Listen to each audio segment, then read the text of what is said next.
but uriya rachizofumurwa manje kuonekwa kunzi the ruling party ZANU-PF aiwa nekuonekwa kwayo kuti panguva inoi ndo vanhu vanozikanwa kuti ndo vanhu vari ngori nemari chete munyika yeZimbabwe.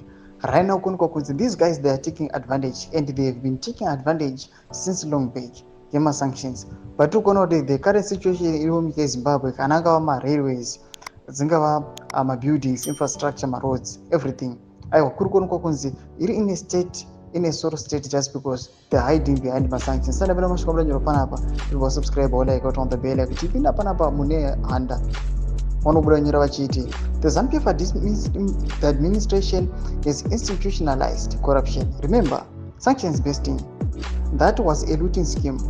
ZANU-PF used the targeted restrictions to justify the creation of money laundering cartels, good looting schemes, etc., good mafia schemes.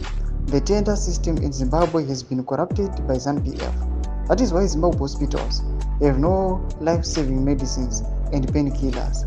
Our roads are in a mess because tenders are awarded to ZANU-PF cooks who do not deliver.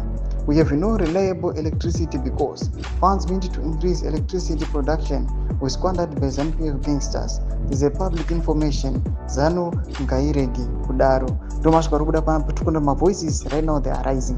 Pamusoro pezviri kuitwa nethe ruling party ZANU-PF vachiti aiwa hamuzi matinyanyira here zvamakuita izvi hamuzi kuona kuti aiwa munenge makuendera mberi kwamuri kuona kunzi aiwa flesh yese yenyika yeZimbabwe iri kungochema nethe ruling party ZANU-PF. But the question inongoya vanhu vachiti vanhu vaya vamunoona vachisupporta the ruling party ZANU-PF like vari right here.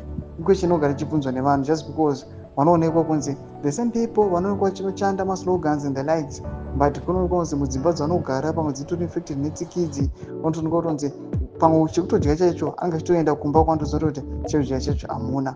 Mbudzi mafungiro enyu muri kudii pamusoro pechiitiko ichi? Muna comment section medu za mafungiro enyu. So subscribe or like, turn on the bell icon.